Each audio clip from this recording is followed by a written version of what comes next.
Армысыздар қымбатты тыңдармандар. Қызықты әңгімелер арнасына қош келдіңіздер. Арнама тіркеліп, қолдау білдіріп кетіңіздер. Жаз мезгілінің аяғы қарындасым көрші облысқа өз еркімен тұрмысқа шығып кетті. Содан біраз өткенде күз аяғында күн салқындаған кезде той күнін белгілеп құдалар шақырады. Әке-шешем қызға бар жасау жабдығын, төсек орнын сайлап дайындалады. Әулетіміздегі әрбір отбасынан бір адам ғана қосылып, 14-15 адам барамыз деп шешеді. Себебі жол ұзақ, той артынан құдалық жалғасады. Бір күн қонып асықпай ертесіне кері қайтамыз деп ойлайды. Сонымен той күні жақындап, тізімге іліккен адамдар қалаға менің үйіме жиналып, ертелеп таң ата шығатын болдық. Ауылдан келген әкем менің ұлымды да ертіп бармақшы болды. Себебі ұл немересі осы біреу еді. Таңертең бәріміз бір жеңіл көлік, бір мини автобуспен жолға шықтық. Жол бойы әйелдер бөлек, еркектер өздері отырып, әңгімелесіп, түс ауа құдалар ауылына да жеттік. Олар бізді жақсы күтіп алып, ары қарай кафеге тойға бардық.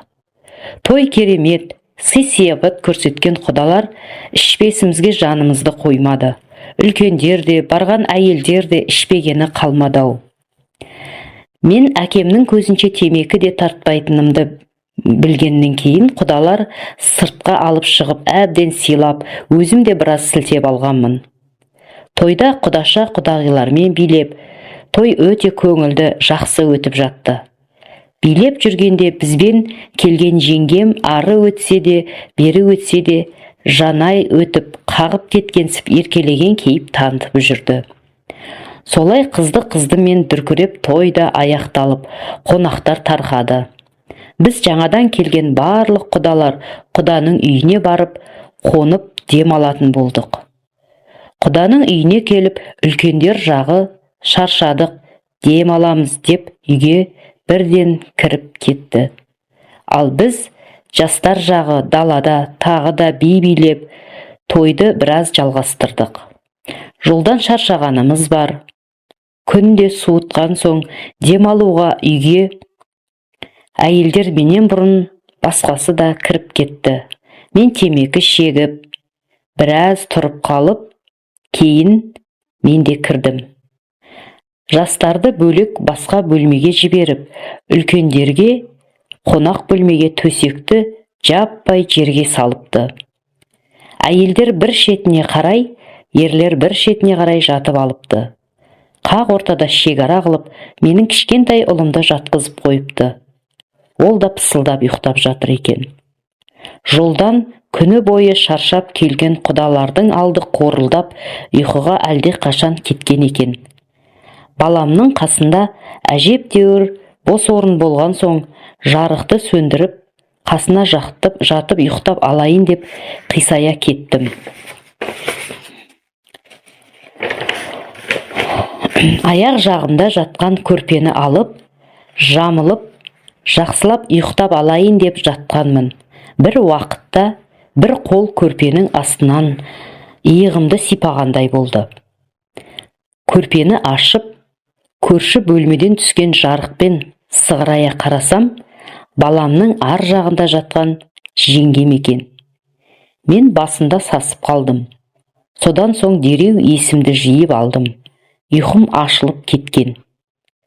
Өзімнен 10 шақты жас үлкендігі бар жеңгеммен әзілдескенім болмаса, мұндай қатар жатып көрмеген екем. Содан іштегі от бар, батылданып, мен де қолымды жүгіртіп, жауап қайтарғандай болдым.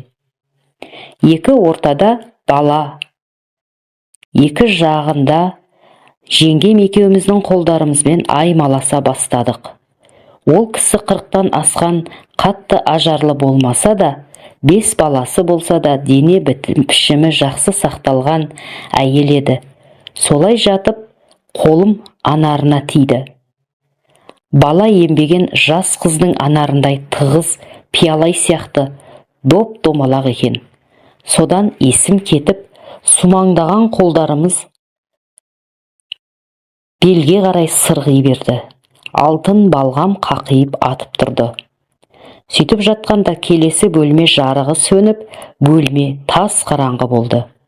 Осыны күткендей біз де батыл қимылдай бастадық. Менен ары жатқан ер адамдар тегіс ұйқыға кеткен, сықылды. Бір қалыпты тыныстап, кейбірі қорылдап жатыр. Ал әйелдер жағын білмеймін, бірақ тырп етпей жатыр. Оған қараған біз жоқпыз. Бір уақытта жеңгеме бері кел дегендей қолыммен белгі бергендей болып едім. Ол көтерілді де, мен жалма-жан ұлымды ары жатқызып, жеңгем лып етіп қойныма кірді. Біраз аймаласқан соң екеуміз бір бағытқа қарап жатып, тар жерде айнала тола адам, екеуміз де тым-тырыс ұялмай тірлігімізді бітірдік. Төсекті былғап, баланы орнына жатқызып, түк болмағандай ұйықтап қалдық. Осылай жеңгеммен құдалықта бірінші рет ойнас болдым. Ертесіне құдалықта төсек орынды көрсетіп, кит таратып, барлық жөн жоралғыны көрсетіп, пысық сынып, басты рөлде ойнап жеңгем жүрді. Мен де сыр білдірмей ішімнен риза болып, бәріміз аман есен қайтадан қайттық. Келгеннен кейін жеңгемнің тып-тығыз пиялайдай қосанары мен жақсы сақталған мүсіні біраз есімнен кетпей жүрді. Бірақ немере ағам жеңгемнің күйеуін көрсем ішімнен ыңғайсызданамын. Ағам жеңгемнен әжептәуір жас айыр алшақтығы бар. Үлкен кісі болған соң ба, жеңгем еш нәрсе болмағандай жүре беретін сияқты. Бір күндері жұмыстан командировкаға басқа қалаға бір аптаға кетіп қалдым. Келе жатып жолда келіншегіме хабарласып, мен келе жатырмын, кешке дайындал десем, ауырып тұрмын, үміттенбей-ақ қой деп көңілімді су сепкендей басты. Содан өз обалың өзіңе деп жеңгеме хабарласып едім. Ол қоңырауыма дереу жауап берді. Мен де күтіп жүр едім, деді. Мен қалаға түс ауа келсем, жалдамалы пәтер дайындап қойып, мекен жайын айтты. Содан екеуміз құмарымыз тарқағанша ешкім жоқ. Кең, оңаша жерде бар білгенімізбен бөлісіп, қимылымыз үндесіп жатты. Бір уақытта соңында ол үстіме шығып алып, есімнен тандыра ләззат сыйлағанда, әйелдер сияқты менің де даусым еріксіз шығып жатты. Өз әйелім бар. Басқа да әйелдермен дәл мұндай төсек қатынасын өмірімде көрген емеспін. Талықсып біраз жатқаннан кейін тұрып, жуынып жүрсем, басым айналып, көзім қарауытады. Сол күйі екеуіміз шығып, екі жаққа үйімізге кеттік. Үйге келіп, келіншегіме жолдан шаршап ауырып келдім деп бөлмеме кіріп жатып қалдым.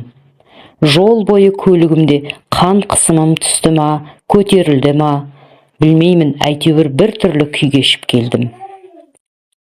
Содан бері жеңгемнен қашқақтап жүретін болдым. Сол жеңгем қазір жасы 50-ден асқан, бала санымен зейнетке шығып, немере сүйіп әже болып жүр деп әңгімесін аяқтады автор жігіт.